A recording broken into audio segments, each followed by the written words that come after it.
Hello বন্ধুরা, দক্ষিণ পূর্ব ও দক্ষিণ এশিয়ার মাঝে অবস্থিত আমাদের বাংলাদেশ দেশটি পৃথিবীর অন্যতম বৃহত্তম বদ্বীপ। ভূমির গঠন থেকে আমরা জানি এই ভূখণ্ডের শতকরা প্রায় ৮০ প্লাবন সমভূমি। পদ্মা, মেঘনা, যমুনা, ব্রহ্মপুত্র বিধৌত অঞ্চলে এই বিশাল সমভূমি গড়ে উঠেছে। অপরদিকে মাত্র ১২% পাহাড়ি উঁচু ভূমি রয়েছে দেশটিতে। বদ্বীপটি গঠনশৈলীতে অনন্য হলেও মহাদেশীয় টেকটনিক প্লেটের অবস্থানের কারণে ভূমিকম্পের ঝুঁকিতে রয়েছে। ভূতত্ত্ববিদগণ বাংলাদেশকে তার ভূমির তলদেশে এই গঠনের কারণে বারবার সতর্ক করে যাচ্ছেন। বাংলাদেশ কেন বড় ধরনের ভূমিকম্প ঝুঁকিতে রয়েছে, আসলেই কি তা সত্যি কিনা, আমরা বিদ্যাজালের আজকের ভিডিওতে সেসব প্রশ্নের উত্তর জানার চেষ্টা করব। প্রথমে চলুন জেনে নেওয়া যাক বাংলাদেশের ভূমিকম্পের ইতিহাস সম্পর্কে। বিগত ২৫০ বছর ধরে বাংলাদেশ ও তার পার্শ্ববর্তী অঞ্চলসমূহে ভূমিকম্পের ইতিহাস পাওয়া যায়, যেখানে মাঝারি থেকে বড় ধরনের ভূমিকম্পের রেকর্ড রয়েছে। মূলত পশ্চিমারা এদেশে আসার পর থেকেই ভূমিকম্পের তালিকা লিপিবদ্ধ করা শুরু হয়। সর্বপ্রথম এই ভূখণ্ডে ভূমিকম্পের হদিস পাওয়া যায় ১৫৪৮ সালে। এতে ভীষণভাবে ক্ষতিগ্রস্ত হয় সিলেট ও চট্টগ্রাম অঞ্চল। এই ভূমিকম্পে অনেক স্থানে মাটি দুই ভাগে বিভক্ত হয়ে পড়েছে। ১৭৬২ সালে প্রলয়ঙ্কারী ভূমিকম্পের ফলে চট্টগ্রামের উপকূলের দিকে বেশ প্রভাব পড়ে। কয়েকটি দ্বীপ স্থায়ীভাবে ডুবে যায়, আবার কিছু অংশ উপরে উঠে আসে। এতে ঢাকায় প্রায় ৫০০ লোকের প্রাণহানি ঘটে। নদীনালা ও খাল বিলের পানি উপরে উঠে আসে এবং পরবর্তীতে পানি নেমে গেলে নদীর তীরে মরা মাছের স্তর পড়েও থাকে।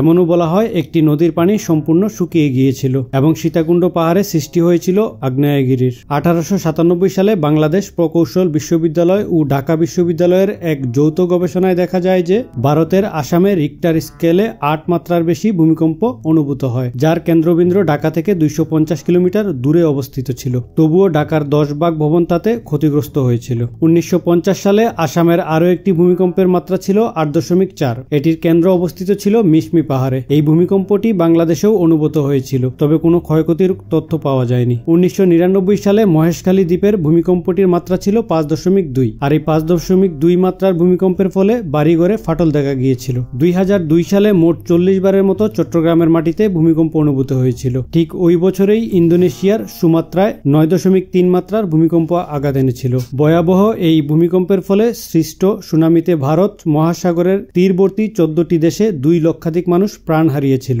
এর মধ্যে বাংলাদেশের উপকূলীয় অঞ্চলেও ২ জনের প্রাণহানি ঘটে। ২০০৯ থেকে ২০১৯ পর্যন্ত ভূমিকম্প নিয়ে কাজ করা ডিজাস্টার ফোরামের তথ্য মতে সর্বশেষ ১০ বছরে বাংলাদেশে মোট ৮৭ বার ভূমিকম্প সংঘটিত হয়েছিল। বাংলাদেশে ২০০৯ সালে সর্বোচ্চ ২৪ বার ভূমিকম্প অনুভূত হয়েছিল। ২০০৮ থেকে ২০১১ সালের মধ্যে ভূমিকম্পের সংখ্যা বেশি ছিল, তবে ২০১৫ ও ২০১৬ সালে তা কমে আসলেও প্রাণহানির সংখ্যা তুলনামূলক বেশি ছিল। এই ২ বছরে মোট ১৩ জনের মৃত্যু ঘটেছিল।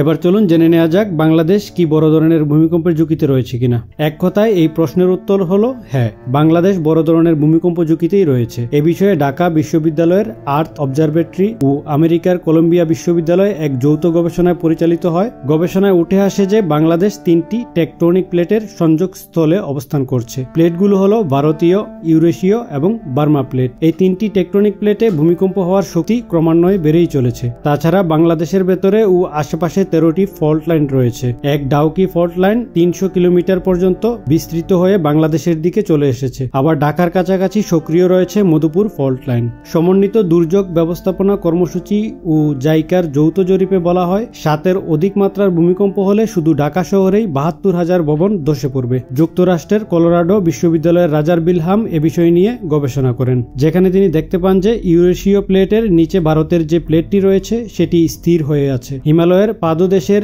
এই কেন্দ্রটি বাংলাদেশ থেকে ৪০০ কিলোমিটার উত্তরে অবস্থিত। এই প্লেটের স্থিরতা কেটে গেলে, অর্থাৎ এটি খুলে গেলেই বাংলাদেশ, ভুটান ও নেপালে ৮ মাত্রার ভূমিকম্প হতে পারে। সুতরাং বাংলাদেশের জন্য যে বিপদ অপেক্ষা করছে তা নিঃসন্দেহে বলা যেতে পারে। ভূমিকম্পের ঝুঁকি অনুযায়ী বাংলাদেশ।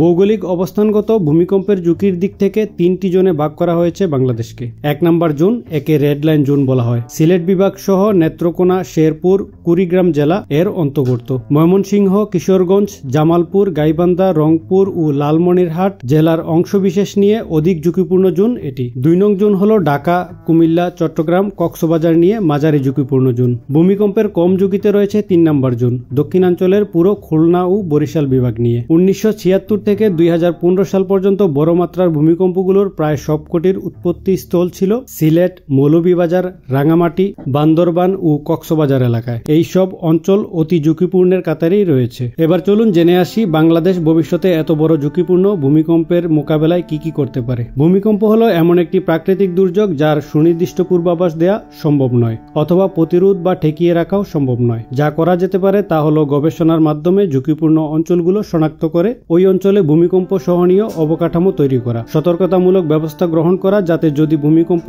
আঘাত আনে সে সময় যেন জান ও মালের ক্ষয়ক্ষতি কম হয়। আমরা জানি জাপান একটি ভূমিকম্প প্রবণ দেশ। জাপানে রিক্টার স্কেলে 10 মাত্রার ভূমিকম্পেও ভবন ভেঙে না পড়ার প্রযুক্তি ব্যবহার করা হয়ে থাকে। আর এই দিকে অধিক ঝুঁকিতে থাকা বাংলাদেশের রাজধানী ঢাকায় বহুতল ইমারত তৈরি হচ্ছে যা ইচ্ছে তাই ভাবে। বিল্ডিং কোড সঠিকভাবে মানা হচ্ছে না। ভূমিকম্প সংঘটিত হলে এর পরবর্তী কার্যক্রমের জন্য যথেষ্ট প্রস্তুতি থাকা দরকার। 2016 সালের 4 জানুয়ারি 6.7 মাত্রার ভূমিকম্পে কেঁপে উঠেছিল পুরো বাংলাদেশ। 6.7 মাত্রার ভূমিকম্পে আতঙ্কেই মারা গিয়েছিল 6 জন। সেক্ষেত্রে বড় ধরনের ভূমিকম্প হলে কি হবে ভেবেই দেখুন। মনে আছে রানা প্লাজার কথা?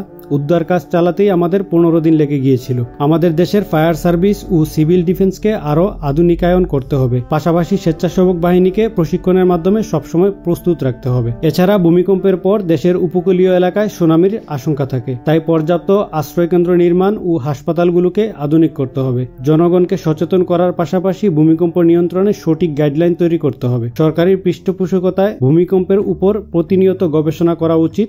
গবেষণালব্ধ ফলাফল বহুল প্রচার করতে হবে। ভূমিকম্প সহনশীল ভবন তৈরি, সঠিক পরিকল্পনা করা ও তার বাস্তবায়নের দিকে নজর দিতে হবে। অন্যথায় দুর্যোগ সংঘটিত হয়ে গেলে তা থেকে বেরিয়ে আসা কঠিন হয়ে পড়বে। আজকের ভিডিওটা ছিল এই পর্যন্তই। যদি ভিডিওটা আপনাদের কাছে ভালো লাগে তাহলে একটু কষ্ট করে একটা লাইক দিতে পারেন। আর আপনি যদি এরকম ইনফরমেশনমূলক ভিডিও দেখতে পছন্দ করেন তাহলে আমাদের চ্যানেলটি এখনই সাবস্ক্রাইব করুন। তো দেখা হচ্ছে অন্য আরেকদিন অন্য কোনো ভিডিওতে। ততক্ষণ পর্যন্ত ভালো থাকবেন। ধন্যবাদ।